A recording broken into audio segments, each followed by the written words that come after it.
Hello, maayong adlaw sa inyo mga bata. I'm Teacher June. O balipayon nga naga-welcome sa inyo sa atong GNC Online.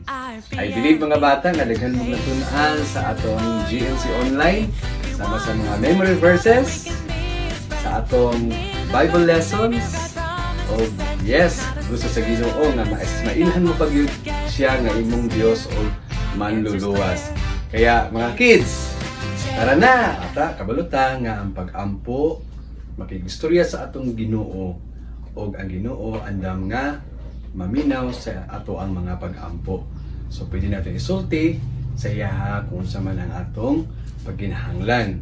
For example, sa imo na estudyante, nag-eskwela ka, no, pwede ka mangayo sa Ginoo og kaalam para maka-learn, hibalo pag yun ikaw sa imong mga lessons or sa balay basig nalisdan ka nga mo tuman sa imong mga ginikanan, pwede nimo pangayoon sa Ginoo ang tabang. Sige, mag-ampo ta mga bata. Ginoong Dios, labing gamhanan ug maluluy-on nga among Dios, kami mapasalamaton sa imong dako nga gugma sa matag usa, ug ikaw ang Dios Lord nga gamhanan ug ikaw ang Dios nga always available o andam nga maminaw sa among mga prayers. Lord, salamat o God sa higayon na usab Lord nga kami makaduol di kanimo pinaagi sa pag-ampo Lord. O maamong matugyan ang tanan nga mga pagkinahanglan sa mga kabataan Lord God nga naglantaw karon sa GNC Online, nakita ka sa ilang mga pagkinahanglan. Lord, tabangi sila ug lig-una sila Lord, tabangi sila nga mag-obey sa imuha, mag-obey sa parents, ug even Lord sa ilang pag-eskwela. Salamat kay ikaw ang Ginoo, kauban og Lord maluluy-on nga magatabang sa matag usa. Mao kini among pag-ampo sa ngalan ni Jesus. Amen. Maayong adlaw mga bata, ang inyong makakuyog karon sa inyong memory verse time si Teacher Mai na usab. Usa ka mag-memory verse, mag-memorize sa atong memory verse, magdula sa ta, mag-basketball ta. Tanawon daw nato di og magpaambak-ambak ba nato ni o magpauntol-untol? Da, hala lisura po dahil untol-untolon oy. Kaya oy, dili gyud naglisod jud ko pauntol kaniya. Mga bata, ang atong memory verse karon makit-an siya sa libro sa Zechariah. Sinulat ni Propeta Zechariah. Naani siya sa Old Testament. Akong pagabasahon, Zechariah chapter 4 verse 6. Not by might nor by power, but by my spirit, saith the Lord. Zechariah chapter 4 verse 6. Ako ni gisulat sa isa ka sulatanan. Gipadako gamay haron dili lang kay ako, kamo ang makakita kundi kitang tanan makita nato ni. So, unsa yang gisulti sa Zechariah chapter 4 verse 6, not by might nor by power, but by my spirit, saith the Lord. Zechariah chapter 4 verse 6. Unsa yang gisulti? Not by might. Dili pinaagi sa kusog o dili pod pinaagi sa gahom sa isa ka tao or ikaw kusog nimo or gahom sa uban pa mga tao. Nakita ninyo tong gihimo nako gaina, nagbasketball ko, unya ang gigamit nako, wala pay hangin, unya nagkapuliki ko pauntol-untol, wa yun siya ni untol. Dili pinaagi sa akong kusog, o dili pod pinaagi sa akong gahom na mapauntol nako to siya. Or sa uban pa mga tao. But, ingon siya, pinaagi sa Espiritu sa Ginoo na naa dinha kanimo. Mao to siya ang magahatag kanimo og kusog og gahom. Ang Espiritu sa Ginoo. Bata, isip isa ka bata na wala pa din na kay Jesus, gusto sa Ginoo na makaangkon pud ka ani nga Espiritu.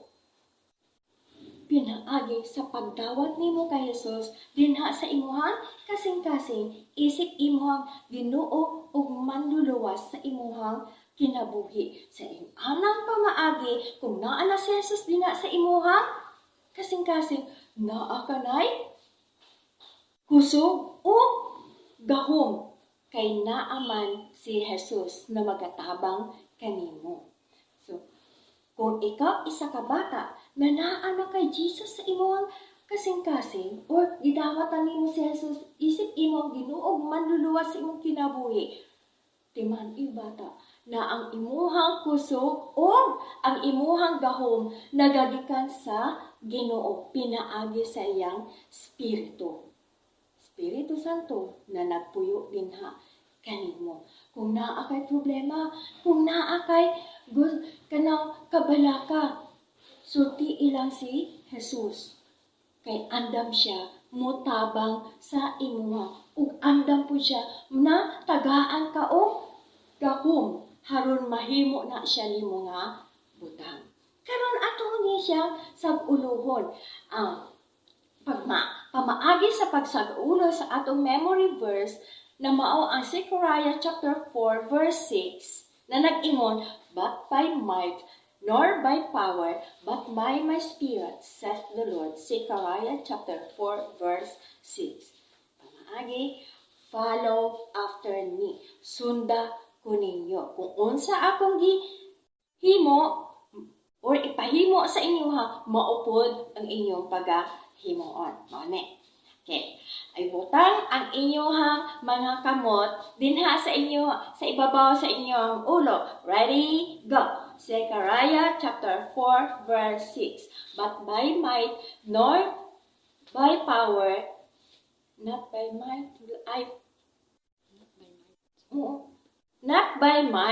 nor by power, but by my spirit, saith the Lord. Zechariah chapter 4 verse 6. Next, nahimuon nato. Ibutang ang inyong kamot dinhi sa inyong shoulder, inyong abaga.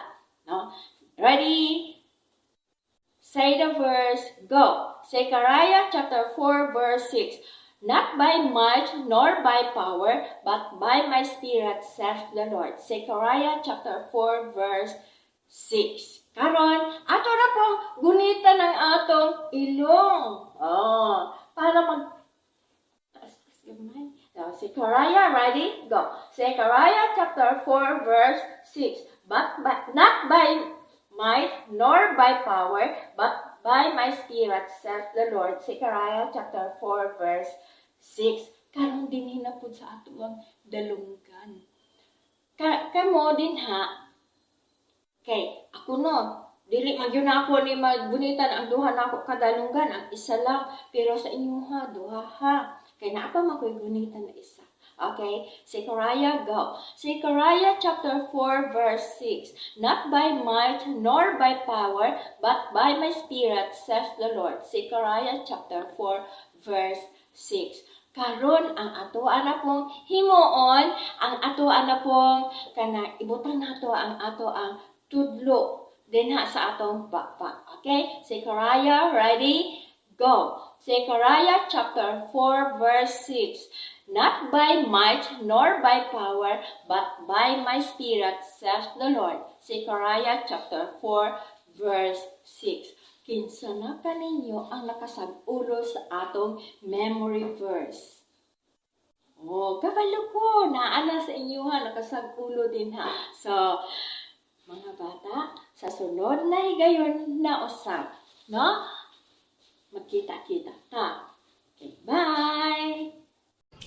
Bata, ang atong Bible lesson karon makita sa pulong sa Ginoo dinhi sa Old Testament. Libro sa Judges chapter 7 verses 1 to 25, Judges chapter 8 verses 22, 23 ug 28. Si Teacher Mimi adunay mga butang nga nagkalisod og tuon sama sa music. Nagkalisod ko kung asa i-plastar kani mga nota. Dinhi sa piyesa sa music kung unsaong pagkanta, pinaagi sa nota dili kabalo si Teacher Mimi. Gitudloan mi sa akong teachers Sa una, kung asa i-plaster ang nota sa do, re, mi, fa, sol, la, ti, do, nagkalinsod og butang si teachers kung asa i-plaster. Si Gideon, aduna po siya mga butang nga nagkalisod siya buhat. Ang pagbuhat sa kabubutan sa Ginoo. Usa pa ang ihang gibuhat sa dihang gibisita siya sa anghel sa Dios. Di ba nagtago siya sa treasure sa trigo dito sa buhatanan sa bino? Unsa ang gipabuhat kaniya sa Ginoo? Ang pagguba sa altar sa iyang papa alang kang Baal. Gibuhat ni Gideon sa panahon sa kagab-ihon. Unsa pa ang gipabuhat ni Gideon sa Ginoo? Aron masigurado nga ang Ginoo nagauban kaniya ang iyang kupo, gibutan niya sa lupa. O nag-ingon siya sa Ginoo nga kung basa ang lupa, ang kupo himuha kini nga uga. Ug wala pa naghuman din ha. Napa ikaduha nga kung uga ang lupa, ang iyang ipabuhat sa Ginoo nga bas-on ang kupo. Nahitabo ba kini tanan? Gibuhat ba kini tanan sa Ginoo? Oo, gibuhat kini sa Ginoo alang kang Gideon aron masiguro ni Gideon nga ang Dios nagauban kaniya. Sa kadlaw bata, ang mga soldiers sa Midianites anaa sa tiilan sa bukid sa More. Kabalo mo, unsa sila kadaghan? Sama sila kadaghan sa balas sa baybayon. Ang ilahang camel, dili maihap. Nakita ka na ni Gideon ug sa iyahang mga soldiers. Ang mga Israelites, pila lang sila kabuok, naa sila sa 32,000 soldiers. Pero bata, nag-ingon ang Ginoo kang Gideon. Gideon, daghan na kaayo ang imong soldiers. Kinahanglan sila kuhaan. Kay base mag-ingon sila nga, nagdaog sila sa away tungod sa ilahang kaugalingong kusog. Kinahanglan magsalig sila sa Ginoo. Sama-sama mo reverse, nag-iingon sa Zechariah chapter 4, verse 6. Not by might, nor by power, but by the Spirit, saith the Lord. Bata, kung ikaw adunay sitwasyon nga na kay friends nga gihagad ka mag-mall o maglaag, unya ikaw aduna kay kinahanglan buhaton sa inyong balay nga manilhig ka, maglimpyo ka sa inyong balay, o di kaya kinahanglan ka mamili coming na inyong exam na amoy quiz, so kinahanglan nimo mag-study, pero na ay nindot nga program sa TV karon nga bag-o. Unsa man ang imuhang buhaton? Kabalo ka bata, ang Ginoo naghatag siya nga nato og Holy Spirit aron mabuhat nato kung unsa ang gusto sa Ginoo. Sa gini-mention na ni teacher ganina ang ato memory verse nga Zechariah chapter 4 verse 6, ang Ginoo naghatag ka nato og Espiritu Santo alang makatabang ka nato. Ang Ginoo wala siya nag-expect ka nato, wala siya handom ka nato nga kita magbuhat sa mga butang nga tungod lang sa ato ang kaugalingon, kundi maging proud kita nga nabuhat nato ang mga butang tungod sa iyahang tabang. Mao ka na bata, ang gusto sa Ginoo nga pagabuhaton sa Israelites, dili sila maghinambog nga pildi nila ilahang kaaway tungod sa ilahang kaugalingon sama kanimo. Mabuhat nimo ang mga butang nga tama, pinaagi sa tabang sa Ginoo. O giingnan siya sa Ginoo. Si Gideon papaulia ang mga sundalo nga adunay kahadlok. Giingnan ni Gideon. Kinsa tong naay kahadlok, nag-alanganin sa pakigubat karon, pauli mong tanan. O gipapauli gyud. Ni pauli, pila ka buok ang niuli? 22,000 soldiers. Gikan sa 32,000 soldiers sa Israelites, 22,000 ang niuli. Pila ang nabilin? 10,000 na lang. Pero ang 10,000, ang ratio niya sa 150,000 35,000 ka mga soldiers sa Midianites, nag-abot og 1:14. Buti pa sabot, ang isa ka Israelite, kinahanglan makapildi siya og 14 kabuok nga soldiers sa Midianites. Mao nang gitawag nga ratio.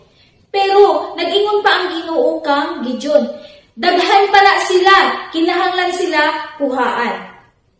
Dada sila dito sa sapa, ug dito sila mag-inom. Unsa ang gi-instruct sa Ginoo? Mao kini ang atoang susihon kung unsa ang gipabuhat sa Ginoo. Ingon sa Ginoo, imna sila nga gamit ang ilahang dila. Sama sa iro nga pag-inom. Wow, lisuda no? Ikaw ba naman pabaktason ka? Unya, painom ka nga murag iro, dili ka mo gamit og baso, dili ka mo gamit og kamot. Kung kinsa to ang mag-inom na nakaluhod o nagamit sa ilahang kamot, pabalika sila sa kampo. O bata, kabalo mo, gilahig yun ni Gideon kung kinsa tong nagtila sa tubig nga sama sa iro nga pag-inom o ang mga soldiers nga nagamit sa ilahang kamot pag-inom. Kabalo mo pila ang naggamit sa ilahang kamot pag-inom? 9,700. Sa 10,000, nabawasan o 9,700, pila na lang? Oo, 300 na lang ang nabilin ng mga sundalo. Bata, ang 300 men sa Israel versus 100,035 men sa Midianite, na kanay ratio nga 450:1. Buti pasabot nga ang isa ka soldier sa Israel, kinahanglan makapatay siya og 450 ka soldier sa Midianite. Bata, unfair, di ba? Pero sa Ginoo, sakto lang. Sama sa imong kinabuhi. Kung aduna may sitwasyon nga manglimpyo ka sa imong balay o diri ka sa imong friends nga nagahagad ka nimo nga mag-mall, maglaag, pila man na kabuk imong friends? 3, 4, 5, 10, o 400, bisan pag 450 sila kabuok. Bata, ang Holy Spirit sa Ginoo adunay kontrol sa imong kinabuhi. Maghimo kag desisyon sa pag-study o magtan-aw TV. Bata, ang Ginoo nagatabang kanimo. Pinaagi sa iyang Holy Spirit sama sa Israelites sa leadership ni Gideon. Niingon pa ang Ginoo kang Gideon na kung wala kay salig na moatake sa Midianites, dada ang imong servant ug moadto kamo sa kampo sa Midianite. Oo bata, nagtuman si Gideon, naghinay-hinay sila ug adto sa kampo sa Midianite. Giingnan sila sa Ginoo nga makadungog kag istorya didto. Tuod nituman sila, nakita nila ang mga camel, daghan kaayo dili maihap, ang mga tent sa mga sundalo dili maihap. Oh, naagid sila nadunggan nga panag-istoryahanay sa mga soldier sa Midianite. Adunay nag-istoryahanay dito. Ang isa ka soldier, nag-share siya sa isa ka soldier, nag-ingon siya, aduna ako'y pananawon, udamgo, ang isa ka tinapay nahulog gikan sa taas nga bahin ug nahulog dito pertig gyud ang bagsak dito sa mga kampo ug naguba gyud ang mga kampo. Ug niingon ang isa ka soldier nga iyang istoryahan, kabalo ko unsa ang buti pasabot ni ana, ang Ginoo naghatag na kadaugan kang Gideon batok sa mga Midianite. Tungod ni adto bata, nagdali-dali og balik si Gideon sa ilang kampo ug iyang gisimba ang Ginoo.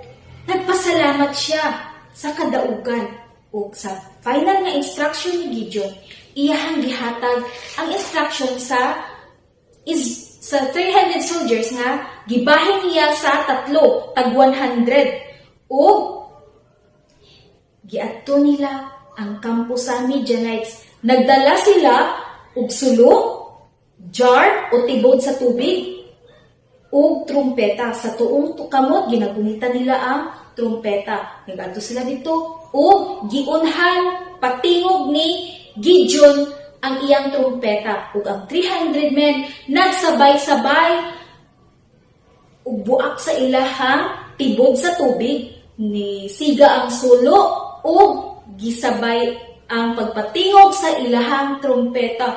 Ug ang mga soldiers sa Midianites na 135,000 nangalisang sila ug ilahang giunay ug patay ang kauban nila nga soldiers. Ug tungod ni adto bata, nagdaog sila sa ilahang pagpakig-away batok sa Midianites, bisag daghan kaayo sila. Sama kanimo. Di ba naghatag ang Ginoo og kadaugan kanimo ay gikan sa sala? Pinaagi kang Jesus. Gidawat nimo si Jesus na imuhang personal Lord and Savior. Siya naghatag sa iyang kinabuhi. Nagpakatawo siya sa kalibutan. Bata, sa saktong panahon, siya namatay tungod kay makasasala ang mga katawhan. Ikaw, ako, kitang tanan. Nag-ingon ang Isaiah chapter 53, verse 6, nag-ingon, all we like sheep have gone astray, we have turned everyone to his own way, and the Lord hath laid on him the iniquity of us all. Wala nalipay ang Ginoo sa ato ang kinabuhi. Nagkinabuhi kita, mahaya nga sa atong kabubuton lang, mo nang hinungdan nga ang si Jesus, gilansang siya sa krus, tungod kay giangkon niya ang atong mga sala, niagas ang dugo, namatay siya, o pagkatulo ka adlaw, nabanhaw siya. Pasalamat kita sa gibuhat ni Jesus nga ato siyang gidawat. Nagmahimo kitang madinaugon ang ato ang punishment nga walay katapusan. Nawala na. Ang punishment nga dito sa impyerno, adunay kalayo nga walay katapusan. Nawala na to. Nahimo na kitang madinaugon dinha kang Jesus. Anak na kita sa Ginoo, mao kana bata ang nahitabo sa Israelites. Nagmadinaugon sila batok sa Midianites. Aduna pa'y mga Midianites nga nakaikyas, pero naabtan gihapon sila sa Israelites ug gipatay. Kabalo mo ang duha ka prince sa Midianites, gipatay pagyud sa mga Israelites ug ilahang gibuntog ang Midianites. Ang Ginoo naghatag kanilang kadaugan. Sama kanimo bata. Hatag ang Ginoo kadaugan kanimo sa imuhang pagpanglimpyo versus sa imuhang friends nga maglaag lang sa mall o kung asa pa maglaag. Ang Ginoo naghatag kanimo og maayo nga desisyon. Karon nga semana, andam ka ba nga buhaton ang unsa man ang gusto nga ipabuhat kanimo sa Ginoo? Bisan pagdaghan ang mga friends nimo mag-ingon nga no. Sa panahon nga tig-exam, tig-quiz, andam ka na ba nga mag-study versus sa imuhang pagtanaw sa TV? Very good bata kung imuhang tumanon ang gusto sa Ginoo. Bata, karon kung wala ka pa'y Jesus sa imuhang heart, dawata si Jesus aron ikaw magmadinaugon sa imuhang kinabuhi. Magmadinaugon ka batok sa sala, ug ang Ginoo maghatag kanimo sa iyang Holy Spirit aron ikaw magmadinaugon. Siya magakontrol sa imuhang heart ug sa imuhang magkahimuon og desisyon. Sama sa Midianites, gusto sa Ginoo nga ang imuhang mga problema, ang imuhang mga kalisod, mapildi nimo. Bisag unsa pa kadako, tungod sama sa Israelites, bisag 300 lang sila, nagmadinaugon sila. Sama kanimo, bisag ikaw lang isa, versus 450 katao sa imong palibot. Gusto niya nga magsalig ka kaniya, dili ka magsalig sa imong kaugalingon aron ikaw magmadinaugon. Bata, andam ka ba nga magmadinaungon sa imong kinabuhi? Sabayi ang prayer ni teacher. God, thank you sa imong pulong karon. Salamat sa 300 soldiers sa Israel nga ikaw nagauban kanila. Ako usab nagapangayong tabang nga magmadinaugon sa akong kinabuhi batok sa sala o sa uban ng mga problema sa kinabuhi. Tabangi ako nga magbuhat sa imong kabubuton. Matag adlaw, matag simana, sa akong eskwelahan, sa akong palibot o sa panimalay. Salamat sa imuhang pulong o salamat sa kinabuhi ni Jesus nga iyang gitugyan alang kanako. Sa ngalan ni Jesus, Amen. Wow! I believe nga ikaw naginatun-an sa ato ang Bible lesson karon nga adlaw. O karon tanaw nako kung pamati gyud o paminaw gyud ikaw. Sige, atong gamay nga review. Okay? Sige, una nga pangutana. Ano kaya nga ang Ginoo ingnan niya si Gideon nga kuhaan pa katong 32,000 ka sundalo sa Israelita no para makig-away sa mga Midianites. Yes, kabalo ang Ginoo no nga manghambog ang mga Israelites kay napili nila ang mga kalaban nila mga Midianites matungod sa ilahang armies. Okay? Number 2. Nganong nakadaog sila sa giyera against Midianites? Yes, kay itabangan sila sa Ginoo. Naa ang gahom sa Ginoo nga nagatabang sa ilaha ang mapildi nila ang mga Midianites. Tama. Pangatlo, ikaw bata, no? Kanus-an mo kailangan ang Ginoo. Kung sa imong himuon para mangayo og tabang sa Ginoo. Yes, in prayer or mangayo ikaw sa Ginoo. Sultinin mo sa Ginoo ang mga pagkinahanglan. Ginoo andang gyud nga ginaw og mutubag sa imong mga pag-ampo. Okay, so daghang kay kag mga na-learn karon nga adlaw. So God bless you and see you next time. Bye-bye kids!